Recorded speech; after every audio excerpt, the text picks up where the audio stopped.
हमने शहर को दी एक नई पहचान, हम हैं सिंघानिया बिल्डकॉन।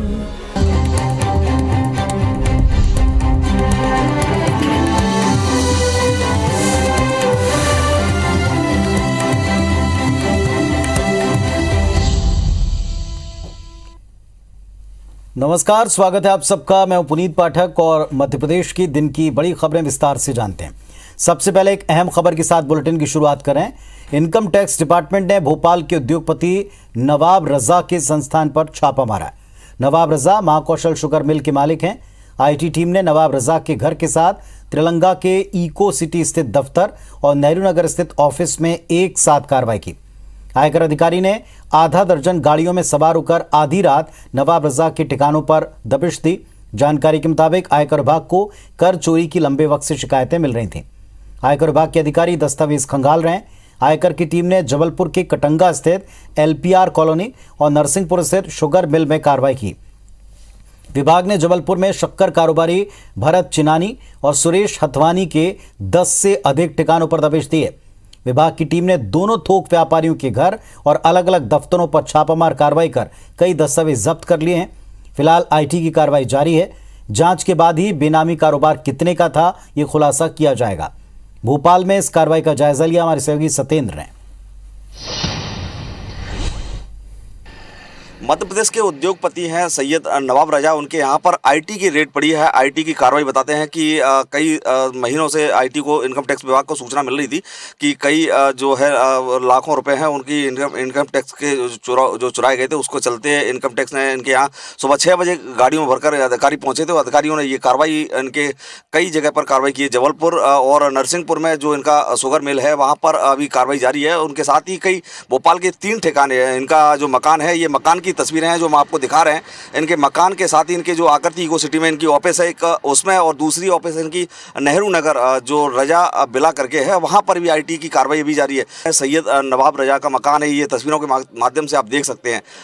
आलीशान बंगला है और बताते हैं कि ये ट्रांसपोर्टर विभाग में भी इनका हस्तक्षेप रहा था, तब भी इनके यहाँ कई कार्रवाई होने से बच गई थी। लेकिन इस बार जो है ये इनकम टैक्स की ये शुगर मिल है, शुगर मिल में कुछ लाखों का जो इनकम टैक्स चोरी की जो बात सामने आ रही थी, उसके चलते ये इनकम टैक्स ने कार्रवाई की है। फिलहाल इनकम टैक्स की जो टीम है इनके घर के अंदर मौजूद है। तस्वीरों के माध्यम से आप देख सकते हैं। इनके जो और संबंधित ठिकाने हैं वहाँ पर भी आईटी के भी कार्रवाई फिलहाल जारी है। कितना क्या इन्होंने चोरी की है, इसके तार कहाँ तक जुड़े हैं या कितनी वो होगी निकल कर सामने, ये जाँच के बाद ही सामने आ सकेगी। कैमरामैन अमरीश लिलारिया के साथ सत्येंद्र सिंह भदौरिया, IBC 24 भोपाल। और इस वक्त जो दिन भर कार्रवाइयां हुई हैं उसके बारे में अपडेट देने के लिए हमारे 2 सहयोगी जुड़ रहे हैं। विजेंद्र जुड़े हुए हैं जबलपुर से, सत्येंद्र जुड़े हुए हैं भोपाल से। पहले भोपाल चलेंगे सत्येंद्र के पास। सत्येंद्र, अभी हम आपके नज़रों से देख रहे थे कि कैसे और किन किन ठिकानों पर दबिश दी गई। शाम ढल रही है, अब कितना डेटा अब तक सामने आया या ये एक साथ ही खुलासा होगा?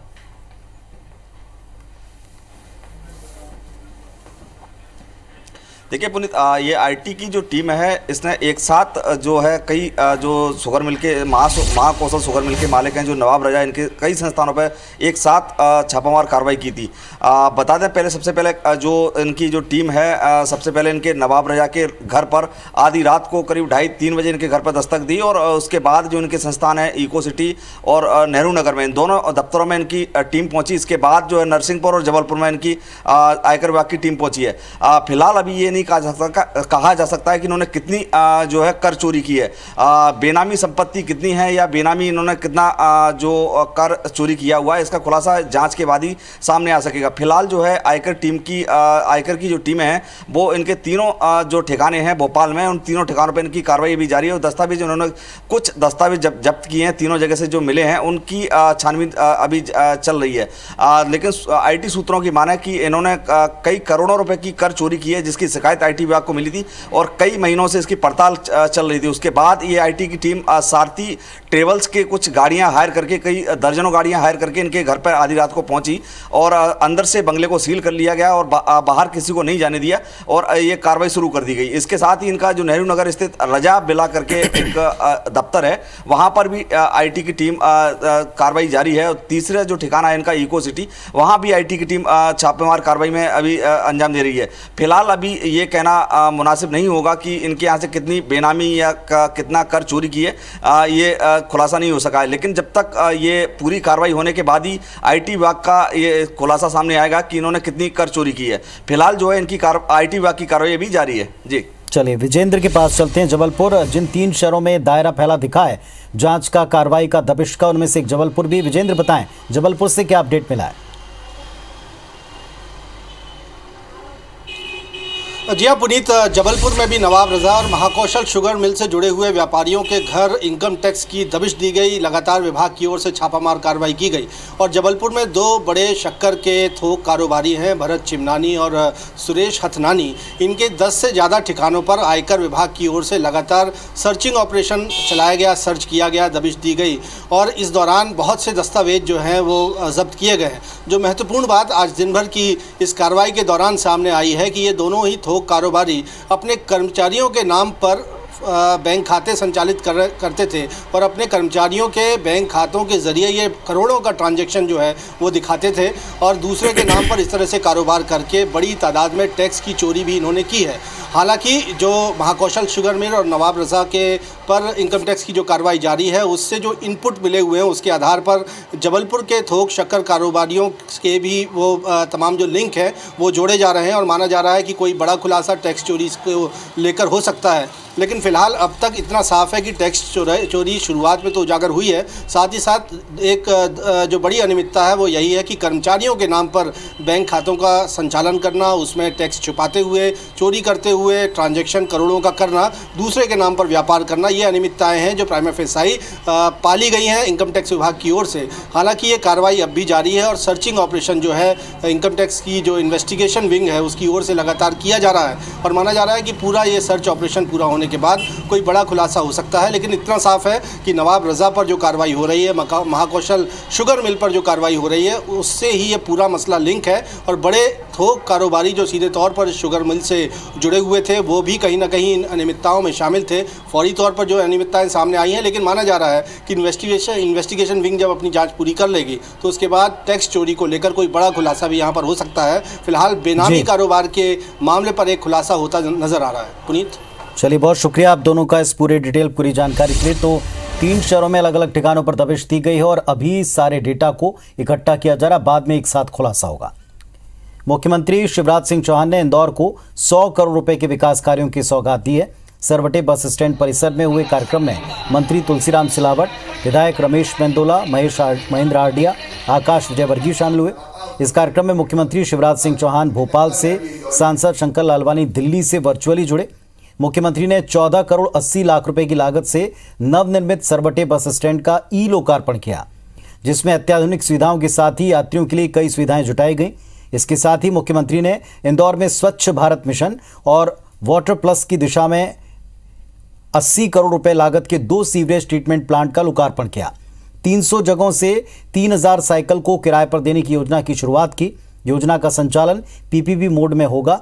कार्यक्रम को संबोधित करते हुए मुख्यमंत्री ने इंदौर वासियों की जमकर तारीफ करते हुए कहा कि इंदौर आने के बाद मेरा मन स्वच्छ हो जाता है और देश में कहीं भी जाएं, इंदौर के नाम के बिना मेरा भाषण अधूरा रहता है। इंदौर एक श्रेष्ठ और आदर्श उदाहरण है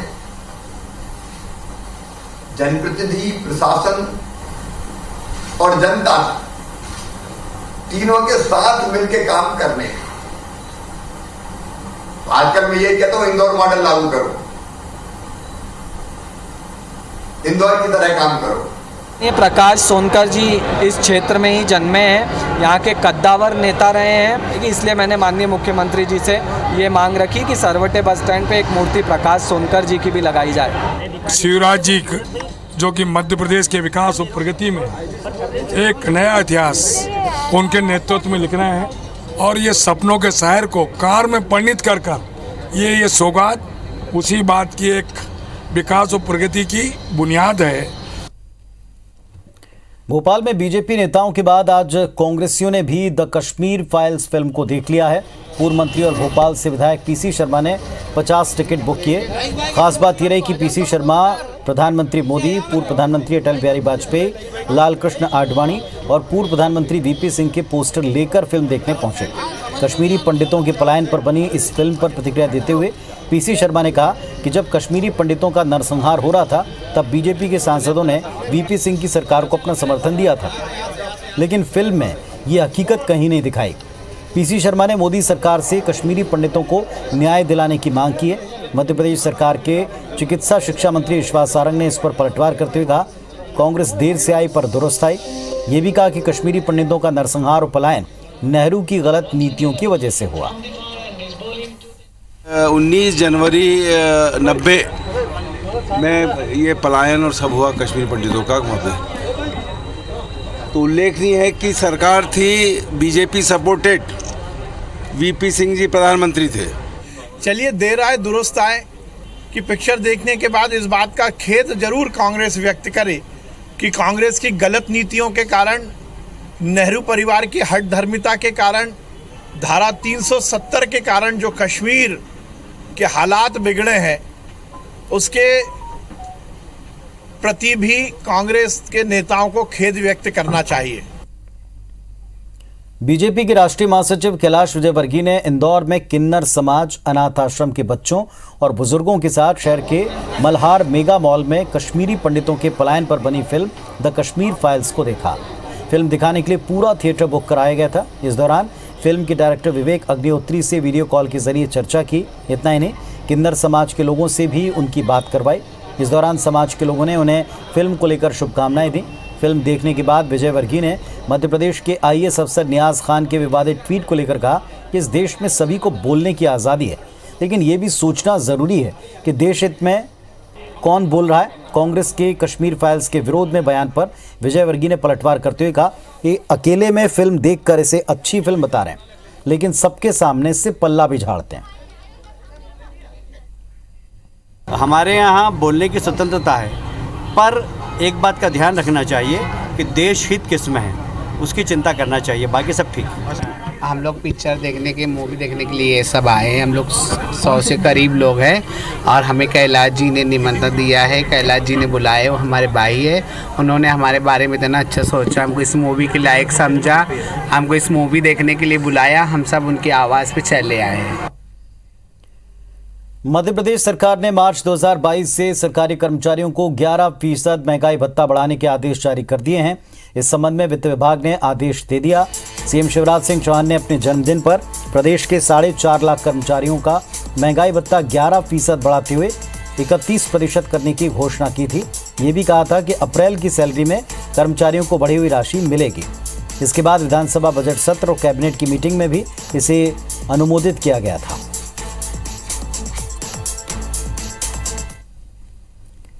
जबलपुर का महत्वाकांक्षी नर्मदा समृद्धि कॉरिडोर एक बार फिर अधर में लटक गया। जबलपुर स्मार्ट सिटी के बाद जबलपुर विकास प्राधिकरण ने भी आर्थिक तंगी का हवाला देकर इस कॉरिडोर को बनाने से इनकार कर दिया। निर्माण के फिर ठंडे बस्ते में चले जाने से इस पर राजनीति गरमा गई।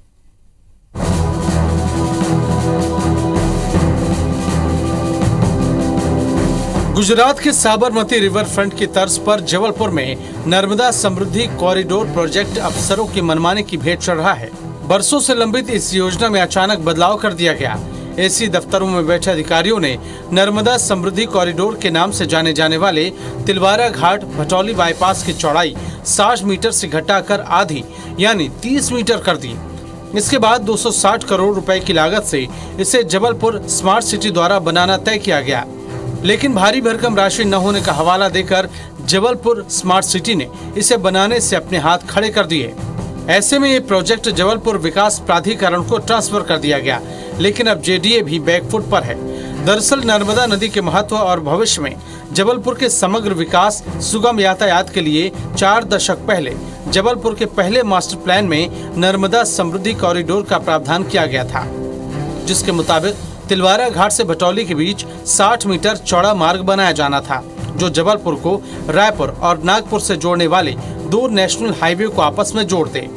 देखिए, नर्मदा कॉरिडोर पहले स्मार्ट सिटी को बनाना था और स्मार्ट सिटी का प्रोजेक्ट था 260 करोड़ रुपए का, लेकिन स्मार्ट सिटी ने इसमें अक्षमता व्यक्त की कि हम इसको नहीं बना पाएंगे, हमारे पास इतना फंड नहीं है। तो वो ट्रांसफ़र हुआ कि जेडीए इसको बनाए। अब जेडीए में जब मैंने विचार किया कि हमको भी फंड की आवश्यकता पड़ेगी। कॉरिडोर के निर्माण से जेडीए के इनकार के बाद सियासत भी गर्मा गई है। कांग्रेस ने प्रदेश सरकार पर जबलपुर के हितों का ख्याल न रखने और घोषणाओं पर अमल न करने का आरोप लगाया है।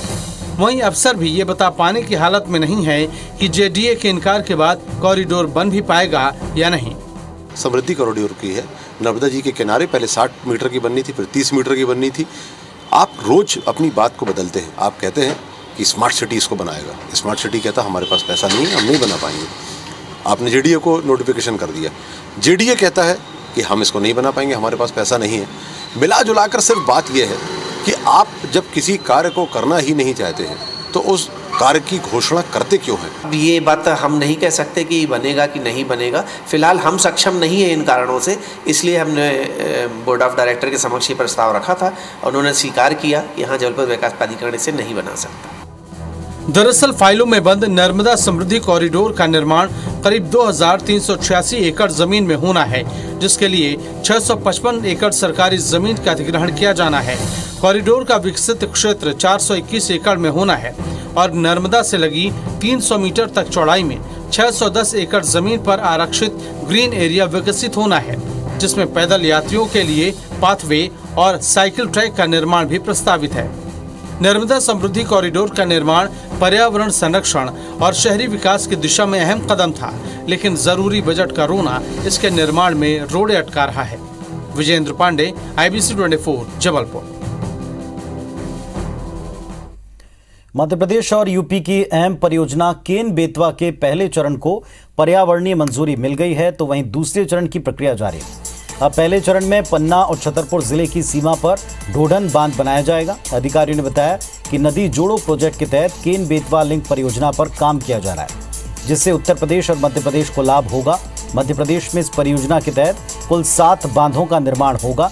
ढोढन बांध केन नदी पर बनाया जाना है। इस बांध से बेतवा नदी को पानी सप्लाई की जाएगी। दूसरे चरण में 4 बांधों का निर्माण प्रस्तावित है, जिसमें विदिशा जिले की बेतवा नदी पर बांध बनेंगे। इसके अलावा बेतवा की सहायक नदियों में शामिल होने वाली सागर की ओर और बीना नदी और शिवपुरी की ओर उर नदी पर भी बांध बनाया जाएगा। परियोजना से मध्य प्रदेश के सूखा प्रभावित बुंदेलखंड क्षेत्र के 4000 तालाबों को भरा जाएगा। साथ ही 10,62,000 हेक्टेयर में सिंचाई हो पाएगी। परियोजना के लिए जमीन अधिग्रहण का काम शुरू कर दिया है। राष्ट्रपति रामनाथ कोविंद ने आज 64 हस्तियों को पद्म पुरस्कार से सम्मानित किया, जिसमें मध्य प्रदेश के सागर जिले के रहने वाले राम सहाय पांडे भी शामिल हैं, जिन्हें राष्ट्रपति रामनाथ कोविंद ने पद्मश्री से सम्मानित किया। 94 वर्ष के राम सहाय पांडे सागर के कनेरा देव गांव के निवासी हैं। बुंदेलखंड के प्रसिद्ध राई नृत्य की देश विदेश में प्रस्तुतियां दे चुके हैं। कला के क्षेत्र में राम सहाय पांडे इसके पहले भी कई पुरस्कारों से नवाजे जा चुके हैं। राम सहाय पांडे 12 वर्ष की उम्र से राई नृत्य कर रहे हैं और इस नृत्य में महत्वपूर्ण मृदंग बजाते हैं। वे देश के प्रतिष्ठित मंचों के अलावा रूस, इटली, हंगरी, जापान कई देशों में लोक नृत्य राई की प्रस्तुति दे चुके हैं।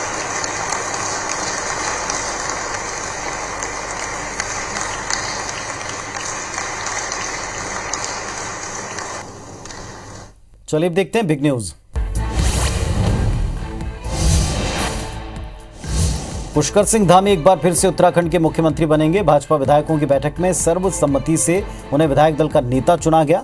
बैठक में भाजपा की केंद्रीय पर्यवेक्षक के तौर पर केंद्रीय मंत्री राजनाथ सिंह और मीनाक्षी लेखी मौजूद रहे। धामी विधानसभा चुनाव में खटीमा सीट से हार चुके हैं।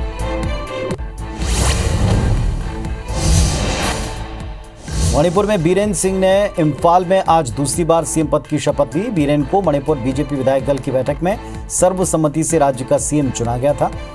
सिंह को सीएम चुनने के बाद वित्त मंत्री सीतारमण ने कहा कि ये बहुत ही अच्छा निर्णय है, क्योंकि केंद्र प्रधानमंत्री मोदी के नेतृत्व में पूर्वोत्तर के राज्यों पर विशेष ध्यान देता है।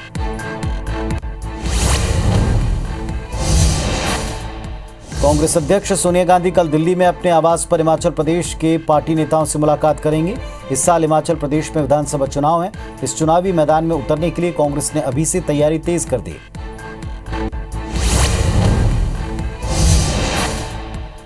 दिल्ली में राष्ट्रपति रामनाथ कोविंद ने देश की 64 हस्तियों को पद्म पुरस्कारों का वितरण किया, जिसमें सीडीएस बिपिन रावत को मरणोपरांत और कांग्रेस के वरिष्ठ नेता गुलाम नबी आजाद का नाम भी इस फेहरिस्त में शामिल है।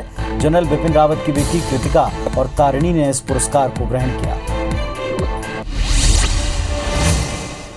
खबर जबलपुर से, जहां नेताजी सुभाष चंद्र बोस मेडिकल कॉलेज में गुंडागर्दी का मामला सामने आया।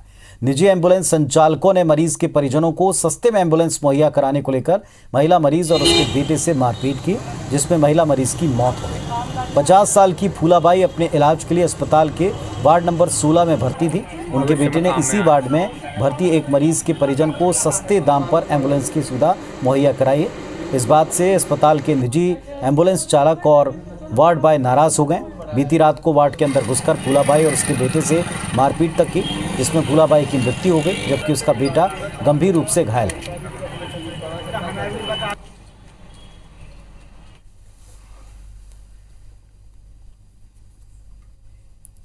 आचार्य रजनीश ओशो को आज ही के दिन जबलपुर के मौलीश्री वृक्ष के नीचे ज्ञान प्राप्ति हुई थी। 21 मार्च के दिन को ओशो प्रेमी संबोधि दिवस के तौर पर मनाते हैं। जबलपुर के गार्डन में स्थित उसी मौलीश्री वृक्ष के नीचे पहुंचकर आज ओशो सन्यासियों ने संबोधि दिवस को मनाया। यहां ओशो सन्यासियों ने ओशो का बताया सक्रिय ध्यान किया और ओशो के अंदाज में उनको याद किया। मौलीश्री वृक्ष के नीचे ध्यान मग्न होकर ओशो सन्यासी भाव विभोर नजर आए। उन्होंने संबोधि दिवस के इस अवसर पर ओशो के समझाए दर्शन और सीख को याद किया।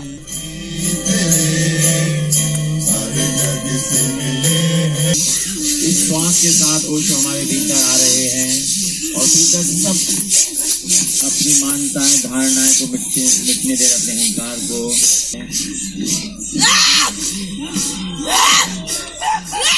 ओशो आचार्य रजनीश जो हैं हमारे सदगुरु, तो उनको जबलपुर भंवरताल गार्डन में मौलश्री वृक्ष के नीचे 21 मार्च 1953 को 21 वर्ष की आयु में संबोधि प्राप्त हुई थी। तो इसको हम सभी ओशो सन्यासी प्रतिवर्ष जो है सदगुरु के आशीर्वाद के रूप में और वहाँ उस वृक्ष के पास जो है हम लोग ध्यान कीर्तन करते हैं। तो इस बुलेटिन में फिलहाल इतना ही। खबर अपडेट्स के लिए आप देखते रहें IBC 24। नमस्कार।